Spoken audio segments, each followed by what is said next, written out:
I've seen some public opinion polls that are interesting. I'd like to share them with you. There's a new poll out about the mayor of Calgary. The hard left-wing Jyoti Gondek is her name. She's awful. You might remember one of the very first things she did after becoming mayor of Calgary, a city built on the oil and gas industry, is she declared a climate emergency.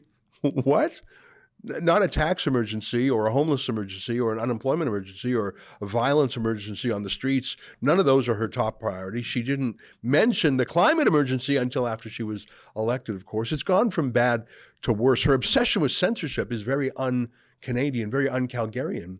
She's brought in laws, as you know, that are surely unconstitutional, banning peaceful protests against transgender extremism. And her police obediently follow through with this. It's so gross. The other day, police arrested two men for simply having a private, personal conversation about transgenderism on the subway. They later dropped the charges against them, but only after lawyers from the Democracy Fund got involved. So it's true. She's been hated by Calgarians pretty much since the day she was elected, but there's a new poll out that captures in part the public reaction to her anti-Semitic decision to boycott the annual Jewish menorah lighting ceremony for the Jewish holiday of Hanukkah. It's a Calgary tradition that goes back a generation. I used to go as a kid. It's about as innocuous as can be. It's like lighting Christmas lights on a Christmas tree, but it's Jewish candelabra one night a year. It couldn't be more generic and friendly and family-ish. Gondek refused to go, but when the Jewish community leader said, look, can you just be quiet about it and not make a fuss about it? No way. She wanted to make a fuss. That was the whole point. She did the opposite. She put out a press release denouncing the menorah lighting as some sort of political statement in support of Israel and taking sides against Hamas. And so, of course, she would never take sides against Hamas. So, and she made a big fuss about it, very anti-Semitic, absolutely a dagger in the heart. She put a press release basically saying that it was inappropriate for the mayor of Calgary. It was just outrageous. It's almost like she doesn't like Jews. Or rather, it's almost like she can count. Calgary has maybe 10,000 Jews, but more than 100,000 Muslims. She did the math, I guess, and she knows where the votes are. But even that is gross. She assumes that the Muslim community itself wouldn't tolerate her being seen with Jews. She's so gross, Jyoti Gondek, isn't she? But here's the good news about her I mentioned. Even though that ideology is a perfect fit for Justin Trudeau and the Liberal Party, it's thankfully not a perfect fit for Calgary. A new poll out shows that Calgarians disapprove of her by more than a 2-to-1 margin. Let me read it to you from, it's all over the news. I'll read it to you from Trudeau's CBC state broadcaster. Think HQ's online survey of 1,138 Calgarians earlier this month shows the mayor's approval rating down 6 percentage points since the public relations firm last surveyed in June. 61% of those surveyed between December 5 and 11 said they disapprove of the mayor's performance. 9% said they were unsure. And look at that bar graph there. Only 7% of people strongly approve of Gondek. I agree that there's a lot of reasons to dislike her, but her numbers have plunged in just the last month or so, or 2 months. And the main news about her in that period of time is her boycott of the Jews of Calgary. And look at these new national polls. Here's one of my favorite pollsters, the liberal firm called Abacus. I like them because when they have bad news about the Liberals, I can trust it because they like the Liberals, so they're loath to say it. They're predicting 221 seats in Parliament for the Conservative Party. That's up 17 from their last prediction. There's only 338 seats total. That would be a Canadian historical record if this poll came true. Others concur, if not quite to the same degree. A pollster named Innovative Research came out with these stats the other day. You can see them here, 205 seats for the Conservatives, and the Liberals cut down to just 63. I'm getting excited just reading these things. A new one by Main Street Research. I'm just showing you different pollsters so you know it's not rogue. Boulder, 215 seats for the Conservatives, just 57 for the Liberals. Now, Trudeau can bide his time. Under our Constitution, he could theoretically last until 2026. As long as he could keep negotiating with Jagmeet Singh, who's got to be the weakest man in Canada. It's just astonishing. But let me show you another poll that delves into some issues, namely immigration. And let's talk about it, about Muslim immigration too. This is a new one from Angus Reid. And I'm just going to show you the one question I find most interesting, okay?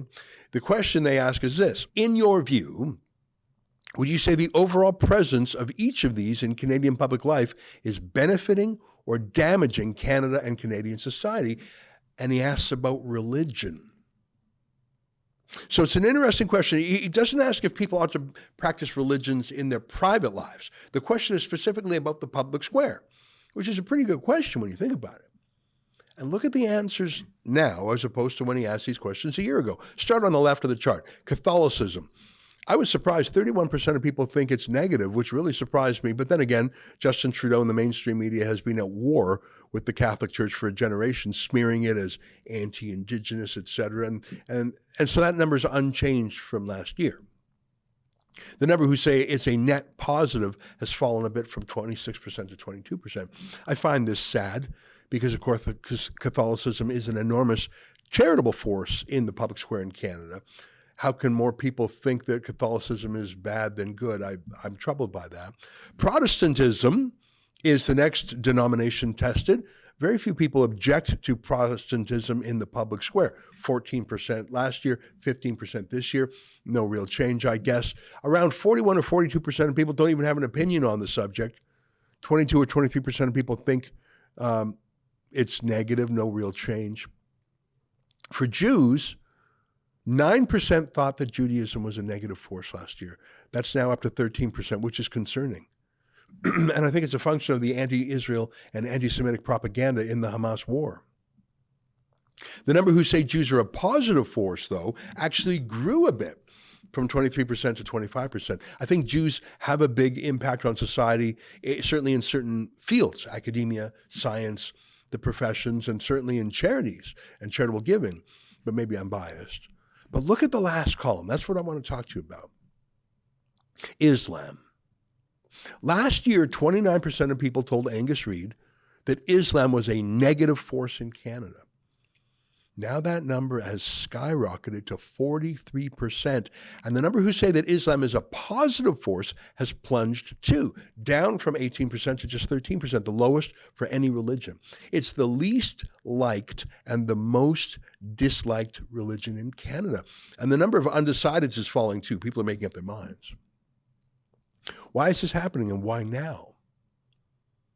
Well, I think the most important change in the past year happened 2.5 months ago, the Hamas terrorist attack on Israel with torture and rape and the kidnapping of civilians, including women and children.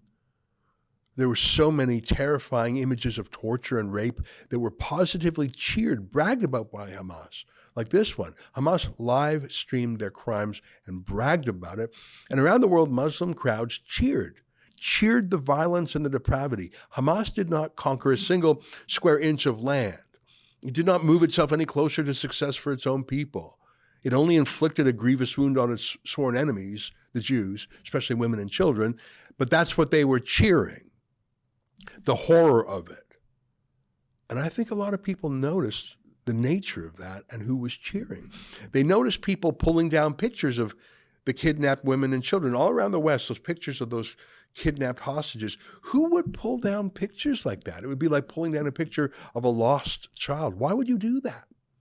Some woke leftists, but a lot of new immigrants to Canada did, and even people who are not yet immigrants, who are just still foreign nationals here as our guests. And then week after week, as the Hamas hate marches were held in cities across Canada, people noticed too. They noticed the terrorist paraphernalia, the terrorist flags. It was hard not to notice. I mean, there were literally flags of banned terrorist groups being flown and women wearing machine gun earrings. And there were no arrests, which was really gross too. Palestinians shut down major roads, like the most important road in downtown Toronto, the Gardiner Expressway. They shut down major bridges in Montreal. They blocked subways in Toronto. And just this week, they stormed into a mall, the Eaton Centre, shouting threats of murder at terrified Christmas shoppers. I'm telling you, because if he touches me, I'll put him on the floor. You come near me, I'll put you lay down on the floor. I'll lay you sleep. I'll put you 6 feet deep. I'll put you 6 feet deep. He's not trying to shit. He's a pussy, bro. Leave him. Leave him.